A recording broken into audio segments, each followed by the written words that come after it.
అందరికి hi, welcome to uncle kitchen zone 2024. నేను మీ ఎంజద్. ఈరోజు వచ్చేసి మార్నింగ్ బ్రేక్ఫాస్ట్లో కానీ, మధ్యాహ్నం లంచ్లో కానీ, అలాగే నైట్ డిన్నర్లో కానీ బాగా మనకు యూజ్ అయ్యే ఒక రెసిపీ అండి. అదే అటుకుల ఉగ్గాని. మనం మామూలుగా బొరుగులతో ఉగ్గాని చేసుకుంటాం కదా, ఈసారి అటుకులతో ట్రై చేయండి, సూపర్గా ఉంటుంది. ఇంకెందుకు ఆలస్యం వచ్చేయండి మన రెసిపీలోకి. ఇప్పుడు ఒక బౌల్ తీసుకుని ఆ బౌల్లో ఒక కప్పు అటుకులు అయితే తీసుకున్నాం అండి. ఈ అటుకుల్ని బాగా 1-3 సార్లు బాగా కడుక్కోవాలి మనము. ఎందుకంటే దీంట్లో మనకు మడ్డిగా అనేది వస్తుందండి. ఈ విధంగా కడిగే కొద్దీ 1-4 సార్లు బాగా కడుక్కున్నామంటే నీట్గా మనకు వైట్గా అయితే వచ్చేస్తాయి అటుకులు అనేది. అటుకుల్ని బాగా కడిగేసిన తర్వాత దాన్ని బాగా నానబెట్టాలండి. 1 గ్లాస్ నీళ్ళు వేసి జస్ట్ ఒక 5 నిమిషాలు నానబెట్టండి. మరి ఎక్కువ నానబెట్టకూడదు, మరి ఎక్కువ నానబెడితే మనకు మెత్తగా అయిపోతాయి. 4 లేదా 5 నిమిషాలు నానబెట్టేసి ఇప్పుడు దీన్ని అయితే బాగా మనకు ఒక 90% అయితే మెత్తపడాయండి. పూర్తిగా మెత్తపడకూడదు, మళ్ళీ పిండిలా అయిపోతుంది. ఇప్పుడు దీన్ని బాగా జల్లిగంటలో వడగట్టుకోవాలి. చూసారు కదా, ఈ విధంగా మనం నీళ్ళు మొత్తం తీసేయాలి. ఇప్పుడు మనం స్టవ్ మీద ఒక కడాయి అయితే పెట్టేద్దామండి.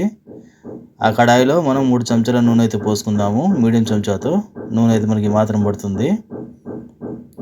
ఇది మనకు చాలా స్మూత్గా ఉంటుందండి అటుకుల ఉగ్గాని అనేది. నూనె వేడెక్కిన తర్వాత ఒక మీడియం సైజ్ ఎర్రగడ్డని కట్ చేసుకుని వేసుకోవాలి. ఎర్రగడ్డలు మనకు మరీ ఎక్కువ ఫ్రై చేయాల్సిన అవసరం లేదండి. జస్ట్ ఒక 50% మగ్గితే సరిపోతుంది. 1 నిమిషం అలా ఫ్రై చేసుకుందాం. నేనైతే స్టవ్ని మీడియం ఫ్లేమ్లో పెట్టాను. ఇప్పుడు దీంట్లోనే ఒక మీడియం సైజ్ టమాటాని కట్ చేసి వేసుకున్నాను. అలాగే 3 పచ్చిమిరపకాయలు చిన్న చిన్న ముక్కలు కట్ చేసి వేసుకున్నాను. ఒక రెమ్మ కరివేపాకు ఫ్లేవర్ అనేది మనకు అటుకుల ఉగ్గానిలో చాలా బాగుంటుంది. కొద్దిగా పసుపు, అలాగే రుచి తగ్గ ఉప్పు అయితే వేసుకుందాము. ఇప్పుడు దీన్ని మొత్తం మనము కడాయిలో బాగా మిక్స్ చేసుకుందామండి. ఇది మనకు స్లోగా మగ్గితేనే, ఫ్రై అయితేనే ఆ ఫ్లేవర్ అనేది మనకు అటుకుల ఉగ్గానిలో బాగా పడుతుంది. కరివేపాకు ఫ్లేవర్ కానీ, అలాగే టమాటా ఫ్లేవర్, టేస్ట్, మనం వేసిన ఉప్పు పసుపు మొత్తం బాగా టమాటాలకు, పచ్చిమిరపకాయలకు, అలాగే ఎర్రగడ్డకు బాగా పడితే టేస్ట్ అనేది చాలా బాగుంటుంది. ఇప్పుడు కొద్దిగా కారం అయితే వేసుకుందామండి. కారం అనేది ఆప్షనల్. ఆల్రెడీ మనం పచ్చిమిరపకాయ వేసాం కదా, కారము ఆప్షనల్. మీరు వేసుకుంటూ వేసుకోవచ్చు, లేదా లేదు. నేనైతే కొద్దిగా వేసాను. అలాగే ఇప్పుడు మనకు అన్నీ ఫ్రై అయిన తర్వాత ఒక గుప్పెడు ఫ్రెష్ కొత్తిమీరని వేసుకుని జస్ట్ ఒక సెకండ్ లాగా ఫ్రై చేసుకుందాం మనము. ఇక్కడ మీరు గమనించాలి, ఎర్రగడ్డలు అనేది ఎక్కువ ఫ్రై చేయకూడదండి. జస్ట్ ఒక 50% మనకు అన్ని మనం వేసిన ఐటమ్స్ అన్ని పచ్చి వాసన మీద వరకు ఒక 5 నిమిషాలు అయితే ఫ్రై చేసుకోవాలి. ఇప్పుడు రెడీగా ఉన్న అటుకులను అయితే వేసేద్దాము. అటుకులను వేసేసి మొత్తం మిశ్రమాన్ని అటుకులో బాగా పట్టేలా కలుపుకోవాలి మనము. ఇక్కడ అటుకులు అనేది మనకు పూర్తిగా బాగా మిక్స్ అయితేనే మసాలాలో టేస్ట్ అనేది చాలా బాగుంటుంది. ఈ అటుకుల ఉగ్గాని వచ్చేసి చాలా స్మూత్గా ఉంటుందండి.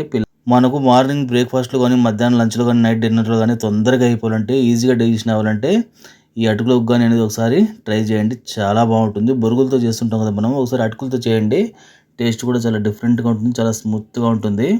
ఈ విధంగా మనం వేసిన మసాలా మొత్తం అటుకులో బాగా పట్టేలాగా 1 నిమిషం కలుపుకొని మనము మధ్య మధ్యలో గ్యాప్ ఇస్తూ కలుపుకుంటూ ఉండాలి. స్టవ్ అయితే మనము లో టు మీడియం ఫ్లేమ్లో పెట్టేయాలండి. ఒక 5-8 నిమిషాలు. అప్పుడే మనం వేసిన మసాలా బాగా అటుకులో పట్టి టేస్ట్ అనేది చాలా బాగుంటుంది మనకు. ఈ విధంగా మధ్యలో ఒక 2 నిమిషాలు ఒకసారి కలుపుకుంటున్నామంటే మనకు అటుకులు అనేది బాగా పొడి పొడిగా వస్తాయి. ఇదైతే చాలా స్మూత్గా ఉంటుందండి. టేస్ట్ కూడా చాలా బాగుంటుంది. చూస్తారు కదా, మన అటుకుల ఉగ్గాని అయితే రెడీ అయిపోయింది. ఇప్పుడు వీటిని టేస్ట్ అయితే చేసేద్దాము. మనకు వేడివేడిగా గుమ్మగుమ్మలాడే అటుకుల ఉగ్గాని అనేది రెడీ అయిపోయింది. టేస్టింగ్ అయితే చేసేద్దాము. టేస్ట్ అయితే ఇది చాలా బాగుంటుందండి. బొరుగుల ఉగ్గాని కన్నా ఇది డిఫరెంట్ టేస్ట్గా ఉంటుంది. బొరుగుల ఉగ్గాని కూడా చాలా బాగుంటుంది. ఇది మీకు నచ్చితే లైక్ చేయండి, సబ్స్క్రైబ్ చేయండి, షేర్ చేయండి. Thank you friends watching for me.